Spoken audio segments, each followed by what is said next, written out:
अजगोली अजगोली जिल्हा परिषद गट त्या गटाची प्रभाग समितीची बैठक आज पार पडली।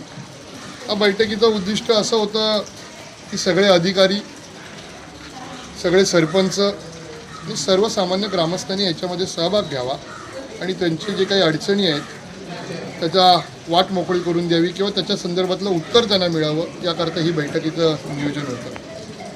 पण मुळामध्ये मी 2017 साली पहिल्यांदा निवडून गेलो तेव्हापासून मी अशा प्रकारच्या या बैठकांचं नियोजन तर मी सातत्याने करत असतो। सगळे अधिकारी पंचायत समितीचे सोबत घेतो आणि मी 2 पंचायत समिती दुसऱ्या पंचायत समितीनंतर आणि सगळ्या ग्रामस्थांना तिथं बोलवतो आणि त्यांच्याशी मी चर्चा करतो विकास कामांसंदर्भात, अडीअडचणींसंदर्भात आणि त्यातलाच एक भाग आहे। आणि तशाच प्रकारे ही प्रभाग समितीची बैठक आज अजगोली जिल्हा परिषद गटाची आज या ठिकाणी पार पडली। बऱ्यापैकी सगळ्या निवेदनांची पूर्तता झाली का विकास संदर्भात? एक आनंदाची गोष्ट अशी आहे, माझ्यासारख्या एका नवख्या म्हणजे नवख्या नाही तर तरुण, नवख्या म्हणता येत नाही, माझी दुसरी टर्म आहे, एका तरुण लोकप्रतिनिधीसाठी ही आनंदाची गोष्ट आहे की ज्या गटाचं मी नेतृत्व सातत्याने दुसरी वेळ मी करतोय त्या गटामध्ये फार काही विशेष निवेदनं माझ्याकडे जनतेची काय आली नाहीत, सरपंचांची काय आली नाहीत। जे काही विषय समोर आले त्या विषयांमध्ये विशेष करून जलजीवन मिशनच्या ज्या पाणी योजना त्या कॉन्ट्रॅक्टरच्या दिरंगाईमुळे ज्या काही रखडलेल्या आहेत त्या संदर्भातल्याच चर्चा त्या जास्त किंवा MSEBीचे विषय पावसाळा असल्यामुळे आले, अन्यथा तसे काही विशेष प्रश्न ते ग्रामस्थांनी माझ्यासमोर मांडले नाहीत किंवा मागण्या केल्या नाहीत।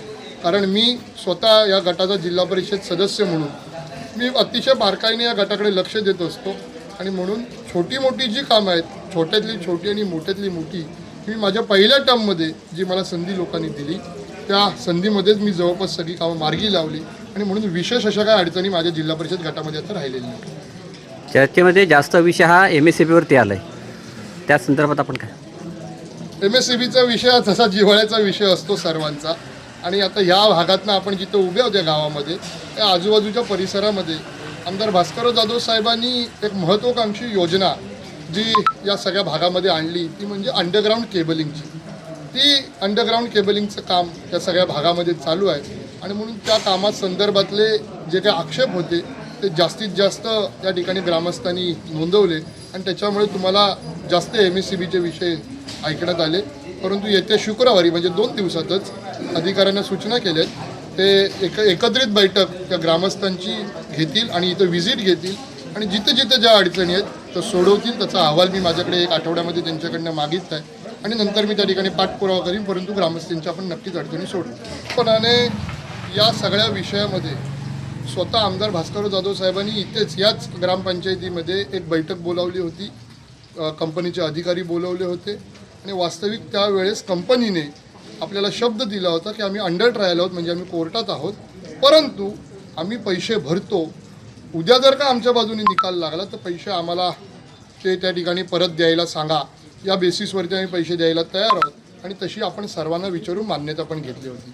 परंतु तसे काय अधिकारी कंपनीचे वागलेले दिसत नाही आहेत आणि म्हणून पुढचं पाऊल म्हणून या तिन्ही ग्रामपंचायतींनी एकत्रित येऊन आता त्याच्यामध्ये जप्तीची कारवाई करण्याचा त्यांनी तयारी दाखवत आहेत। आमचं निश्चितपणाने आम्ही या सगळ्या विषयामध्ये आमचं स्वतः भास्करराव जाधव साहेब असतील, नाही तर मी या गटाचा जिल्हा परिषद सदस्य म्हणून असेल, आम्ही संपूर्ण या ग्रामपंचायतीसोबत आहोत, ग्रामस्थांसोबत आहोत। परंतु छोटीशी माहिती आपल्याला सांगतो की वेळही आली नसती, हा कर 2021 सालीच वसूल झाला असता, परंतु 2021 साली मी अशाच प्रकारे कंपनीचे अधिकारी आणि या तिन्ही ग्रामपंचायतीचे प्रमुख लोकांना मी बोलवली होती आणि एक शांताई रिसॉर्टला बैठक केली होती।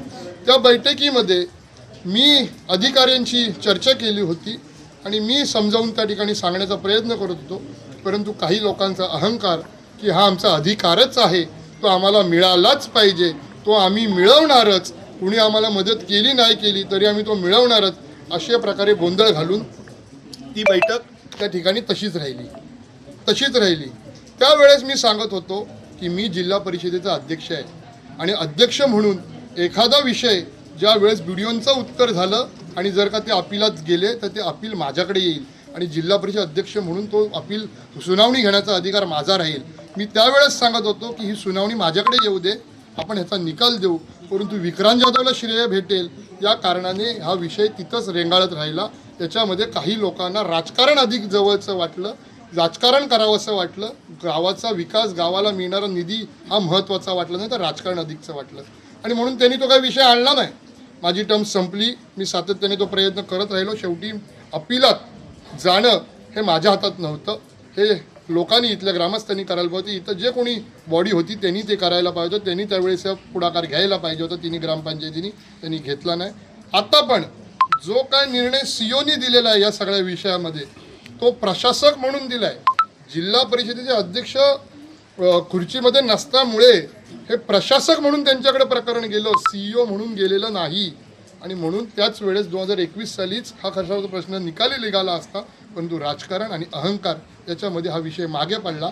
आत्ता मात्र या सगळ्या विषयामध्ये तेव्हापासून, आत्ताच नाही तर 2021 सालापासून या सगळ्या विषयामध्ये मी आजपर्यंत मी ग्रामस्थांसोबत आहे.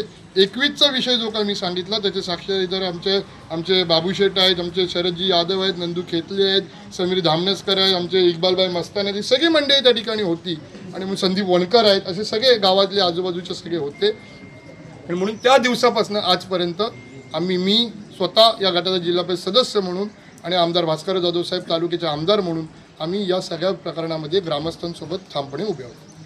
टाइम्स डिजिटलला लाईक करा, शेअर करा, सबस्क्राईब करा आणि बेल आयकॉन दाबायला विसरू नका. Times digital.